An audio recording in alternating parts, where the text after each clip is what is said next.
Петушня американская, Абрамс, блядь. Хуета ебаная. Она еще, тварь, горит нахуй, что-то дымится.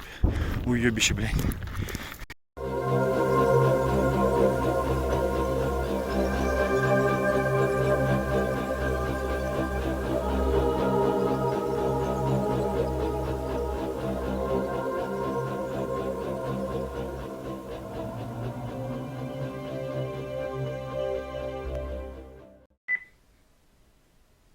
Well, hello, that's me again. Today is August 28th, 2024. It is Wednesday. Last time I looked at the computer in terms of date and day of the week. Let me start with a very interesting comment. One of my patrons, I'm not gonna name him, but it's definitely a very profound statement, which will explain to you what is going on and what is gonna happen. And this was posted 5 days ago under the video of my 81st anniversary of the completion of the Kursk battle. And here is what he wrote. And I have to quote it because this is profoundly correct. The Ukrainian incursion into Kursk was pipsqueak effort to piece on the archetype. In the true Jungian sense that the name Kursk evokes, one does not mess with archetypes. Ever. The reaction is damaging to the psyche of a person and a people that smears the repute of an archetype, and the name Kursk reaches the sinews of the Russian mind, which is far more apprehending than a pipsqueak mind apprehend or imagine. The American, British, and Ukrainian minds that conjured the violation of a genuine archetype are about to suffer a deep, lasting, and unforgettable lesson. It is in many respects both prescient and present, whatever, and it is also a very good summary of what is happening. And when you look attentively at the writings of such people as Marat Khairunin, for example, he writes about this profoundly. Dmitry Orlov writes about it. I was talking about it non-stop. Archetype. This is those 300 Spartans, if you wish. Those 300 which affected basically the fundamental memory of the Western civilization, or rather what went after this, which is primarily Christian civilization. And of course this mythology, if you wish, albeit it's definitely had the very profound degree of the root in the reality, affected not only the Christian civilization or from ancient Greece, it affected very many other people. But just to give you an example, albeit it is within the realm of the Christian civilization, even Georgians in the metro of Tbilisi, you have the station which is called 300 Aragvians. Well, guess what? You understand the reference, right? So, Kursk is that. It's even more than that, because as I already very many times mentioned, the scale of it is simply incomprehensible, and there is no reference point in the West, combined West history which can even compare to the scale of what was happening there. So well, if you think about it, neither does Stalingrad, just about anything. So, and here we have Mr. Medvedev. And Mr. Medvedev, as you understand, he is a very, very big man in Security Council, and he's deputy chairman. He essentially is the second man after Mr. Putin. And that's what he says yesterday. And fact is, TASS gives a very wrong, actually completely misrepresenting headline. They talk about that special military operation turned the perception of combat tactics upside down. It's not true. It's not just about tactics. And here's what the quote of Mr. Medvedev.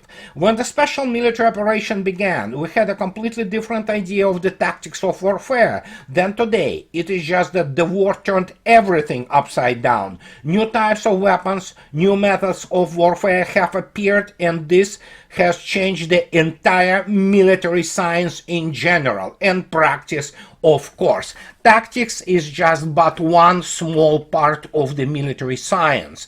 And as I already spoke many times, and this is accepted by pretty much any decent military professional around the world, that military strategy, operational art, that means operations, and tactics, they are vertical system, and they work vertically, constantly affecting each other, top, bottom, bottom, up. And that's what happened. Military science changed because operations changed, not just tactics. You know, tactics change, yes. You would be surprised. Some Russian storm subunits, they use actually, scooters. There's a lot of use of the motorcycles and a lot of use of the quadricycles because they allow you to cross really fast all this, the dead zone of the, fire impact of the enemy. In this particular case, what could be easily stated now as NATO force, which is, of course, armed forces of Ukraine, and you will immediately see the change in terms of the penetration, in terms of the tactical surprise always present each time you attack. So, and this is just tactical thing, but obviously on the higher level, when you look in terms of the combat control, what is called battle management, we have, as I already stated, read my lips, you can quote me, this is the first net-centric war in history, and Russia executes it absolutely brilliantly. Why? Well, let's talk about this situation with Kursk incursion first, and then we'll talk about the catastrophe which is happening, obviously, on the rest of the front. And this is all about military science. Even a week ago, these losers, it's Sky News. Again, as I already stated, whenever you deal with any British, reporter or what have you, most of them anyway, make sure you have a good antibiotics course with you, especially with all those, whatever Professor Michael Clark, who has about zero understanding. But even this nincompoop, and these people, they are a week ago, actually it's 8 days ago, they stated that, well, Ukraine is at risk of losing Donbass with Kursk offensive. Okay, even they noticed the fact that, well, and I'm on the record, and you can quote me, Pentagon and NATO have no clue how Russia accumulates and, aggregates and manages its military resources. They have no clue because they have no simple, understanding of what is the sustainment of this massive combined arms operations for long periods of time. They admitted it themselves. If the United States Army decides to fight Russians tomorrow, God forbid, of course, in 2 weeks it will run out of pretty much most of the ammunition, including, especially so, in terms of smart and standoff munition. There you go. Very simple as that. Somehow Russians do not run out of it, and they continue to pummel Ukraine, and basically, turned off the lights again because of the Kursk. But this wasn't the so-called revenge. People do not understand what strategic revenge, if you wish, is. And Ray McGovern, man I respect profoundly, and he knows what he's talking about. Yesterday, talking to Judge Napolitano, he stated that when he was asked the question, does Blinken and Sullivan want war with Russia, he stated no. They don't. He says they are relatively sane. Relatively sane being that the only thing they know how to play is obviously the election. They want to get, Russians, fighting Ukrainians in this teeny-weeny silent in around, in Kursk region, and basically, just in case, before election happened, and after that United States will probably decide to crawl out of this whole mess, because obviously United States is demilitarized now largely, and Ray is absolutely correct. So if we go now and take a look at the VSU losses, Armed Forces of Ukraine losses, specifically at Kursk area, we have this. almost 7,000 soldiers and more than 70 tanks. And so this was yesterday. It was Ministry of Defense, and they said, as you can see yourself, the armed forces of Ukraine have already lost more than 6,600 servicemen, 73 tanks, and several dozen units of military equipment. And in total, we have 73 tanks, 34 infantry fighting vehicles, 62 armored personnel carriers, 432 armored combat vehicles, 201 vehicles, 45 artillery pieces, 13 multiple launch rocket systems, including 4 HIMARS MLRS and 1 MLRS. The report says this was for yesterday, and this is, well, demolition of whatever the forces they continue to feed there.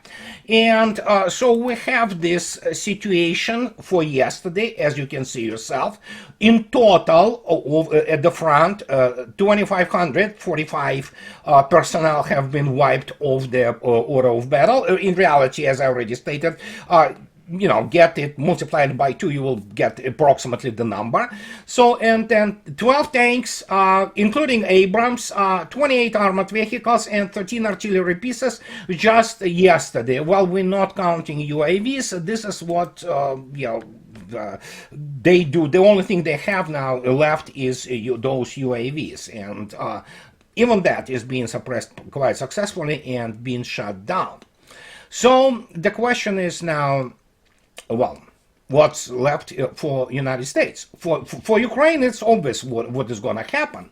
And in terms of, and again, there are some people who obviously are military professionals and intelligence professionals like Ray McGovern, Larry Johnson. Obviously, we have all other kind of the, you know, Western military professionals, be that Colonel Jacques, you know, Jacques Baud, Douglas McGregor, Daniel Davis, you know, and Scott Ritter, and we can go on and on and on listing those people who have a serious military intelligence background. They all in unison say it's over, it's horrible what happened for them because it's a strategic defeat. And the only thing which is left for them is to continue to, you know, pretend that, you know, armed forces of Ukraine are capable of fighting. Well, here is a very interesting statement in this respect. So, first, we have this admission yesterday. Ukraine's top general admits key Kursk failure. Okay, well, that's Syrsky. Okay, the guy is such a great general that he killed so many his own troops. I don't know who did this. I mean, it's just amazing how many people he killed in his own army. And so one of the tasks of conducting an offensive operation in the Kursk direction was to divert significant enemy forces from other directions. First and foremost, the Pakrovsk and Kursk directions. Colonel General Alexander Syrsky said at a press conference in Kiev on Tuesday. Of course, the enemy understands this, so it continues to focus its main effort on the Pakrovsk direction. No, not just Pakrovsk direction, as I already stated. Once Mr. Syrsky invested him very heavily, and I already presented this very interesting part of his military biography to everybody, that he was the main guy, and still is the main guy, of bringing the armed forces of Ukraine to NATO standards. Boy, he succeeded in this because actually not only Russia demilitarized his, you know, adopted country, which is Ukraine, because the guy originally Russian and graduated famous, what is called Kremlin cadets, you know, the military academy, combined arms academy in Moscow. Well, they are, of course, you know, hanging shame now that they basically educated this nincompoop. But then again, you know, you rub shoulders with NATO, guess what you get? You get only PR capabilities. And as to explain to you what is this all about, well, suddenly, well, not suddenly, everybody knows it. As you can see yourself, 2 days ago, and the Ministry of Defense of Russian Federation has published footage of the interrogation of a captured soldier of the armed forces of Ukraine named Igor. Obviously, they're not going to disclose his full name. He was captured in the Kursk region after the invasion of Ukrainian troops. And here what he says: the armed forces of Ukraine were supposed to create the appearance of presence in the Kursk region. Well, guess what? In terms of the Western public and Western media, they created this appearance of presence. The fact is that obviously they're being pummeled into utter submission there, and as you see yourself, Russians managed in 20 days to wipe off the whole division, essentially division-sized force of the map, and now the operations are deep inside Sumy region. Well, yeah, and then there comes this other thing which we have to talk about, and this is, as I already stated, make no mistake. Syrsky didn't just plan it himself and his staff, or so-called general staff of Ukraine. This whole thing is planned, as I already stated, in Brussels and Ramstein. It's planned by those products of the military degree meals of the Sandhurst and joint or whatever services academy, whatever the hell college they have there, which obviously have no clue what modern warfare is. And what you have now, if you look attentively at Pakrovsk axis, this is from Marat Khairulin yesterday, and you can see yourself all those, shaded in red zones. These are, everyday Russians are just moving kilometer here and there in Pakrovsk axis while eliminating a horrendous number of their enemy troops, including, of course, all those people from the, volunteers. For example, the United States threw in the so-called, forward observation group. It's the military contractors, and they thought that they will face the real war, and boy, did they face it. So, and as you can see yourself, Pakrovsk is already being, properly assaulted. And what is most important, you have to understand, on this Pakrovsk and so-called New York-Toretsk axis, they are not far from each other.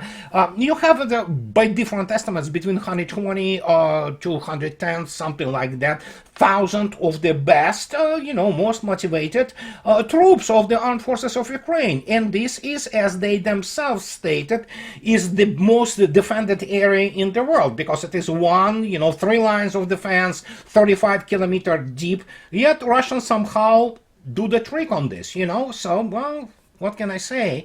I understand it will rub many people the wrong way, but Russian army today is the best army in the world, and I'm talking by a mile.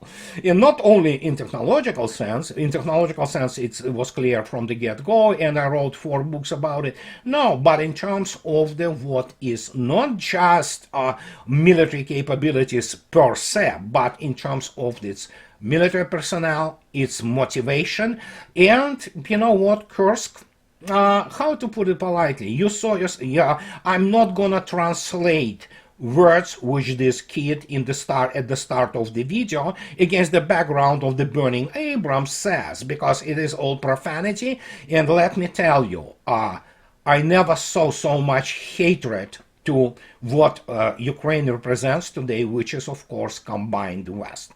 People in Russia just hate it. And this is a wrong thing to do to Russian people, because, you know what?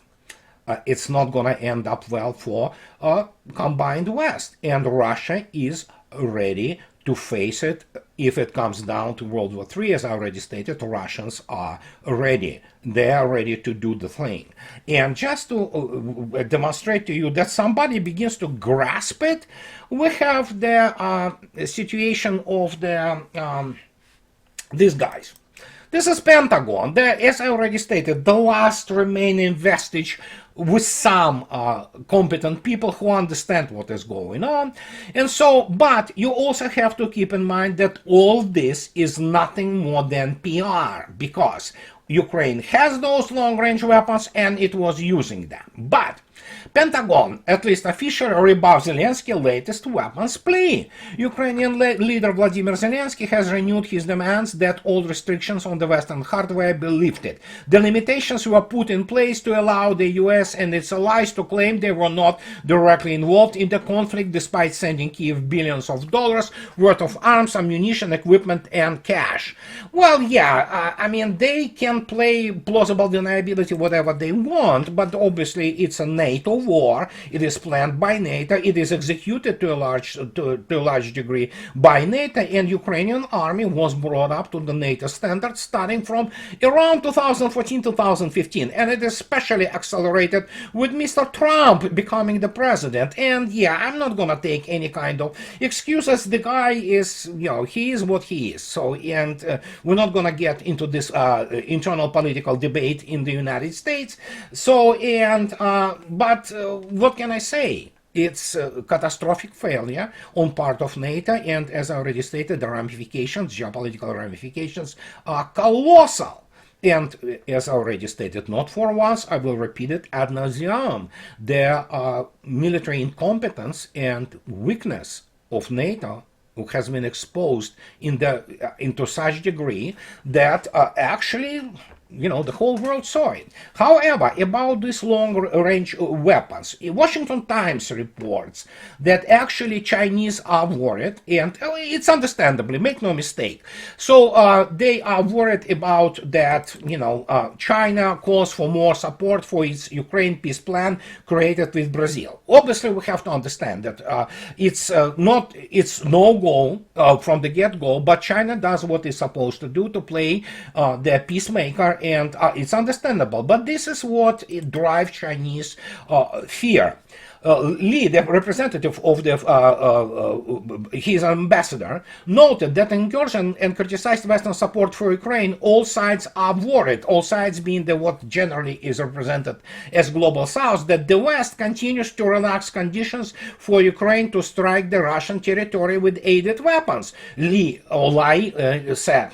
And recent developments on the battlefield confirm these kinds of worries. Of course, China worries because China is a trade, is commercial civilization. They do not want to go to war. Nobody really wants, except for these, amateurs in Washington. But the point is, of course, that he understands that, and Chinese understand, you attack whatever, you decide to attack with Russia. Well, guess what? The response will be horrendous. And this time, who knows what it's going to be. Meanwhile, and the events are, accelerating to such a degree that it's just sometimes, mind-boggling. I want to kind of go back to what Mr. Medvedev stated about the change in the military science, because obviously the operations today are nothing like anybody who begins to study Sun Tzu or Clausewitz, which are generally irrelevant to what is the happening today, and the fact of, as already stated many times, Combined West doesn't know Russia. They don't understand Russia. They have no clue what Russia is. It's just pathetic, really. But look at this. Military science, however, has some constants. It's like, those Hubble constants, in the astronomy.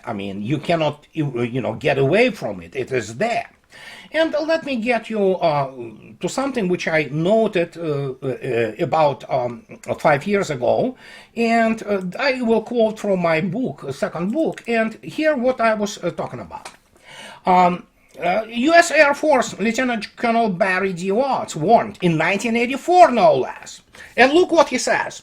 And this is what actually reflects in today's SITREP, essentially, and what Mr. Medvedev says.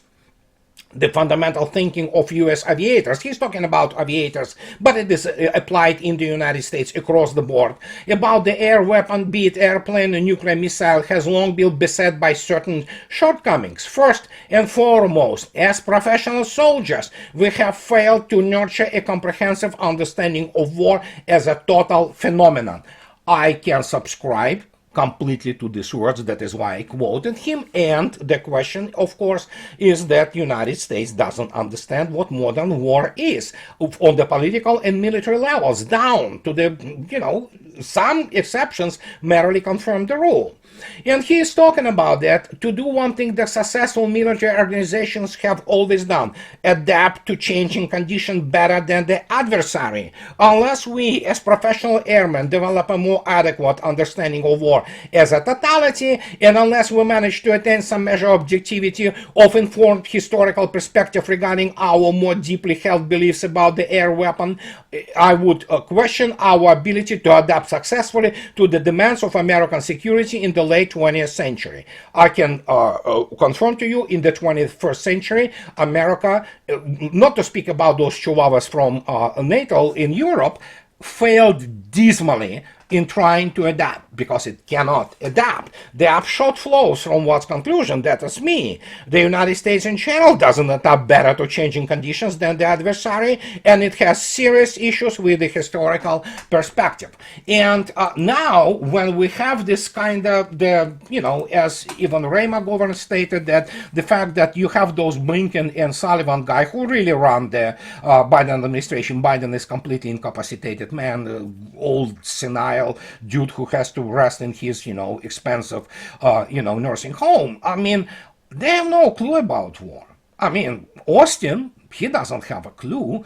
I doubt that those people in Joint Chiefs also have a clue, because what is unfolding in front of them is completely caught them off guard, and I don't think so there is any time left for the United States to adapt to anything, because first, it doesn't have the record of adapting, unlike it was with Russians. But operationally, I don't even know how they can handle this, because as I already stated, the TOE and concepts of the United States war are stuck in this, beating the crap out of the 5-year-old kid in the sandbox in 1991, and it never changed. With, technological gizmo like net-centricity here and there, but again, this is kind of, all tactical operational maximum level things which are important, but without comprehensive systemic approach, they mean absolutely nothing. And that's what we're facing today. It's a military political crisis, and of which I was talking about. And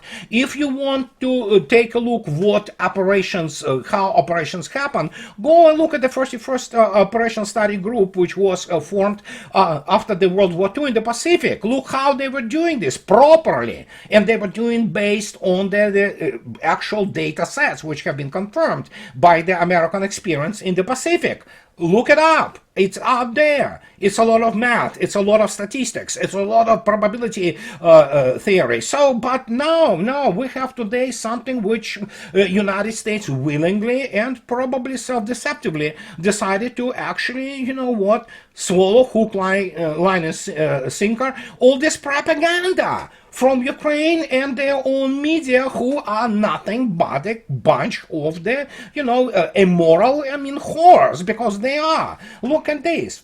Today now, Russian Ministry of Defense, Foreign Ministry, it's actually issued their statement. It's provided sanctions and forbade entrance to Russia on the permanent base 92 U.S. citizens. And most of those, apart from the military-industrial complex and intel services, which will never be able to visit Russia, but most importantly, there, as underlined in red, are those journals, the workers, the staff of the editorial boards of and reporters of such as the leading publications of the liberal globalist type. Of course, Washington Post, New York Times, Wall Street Journal, and they are not allowed anymore because basically they were producing nothing but fakes and propaganda.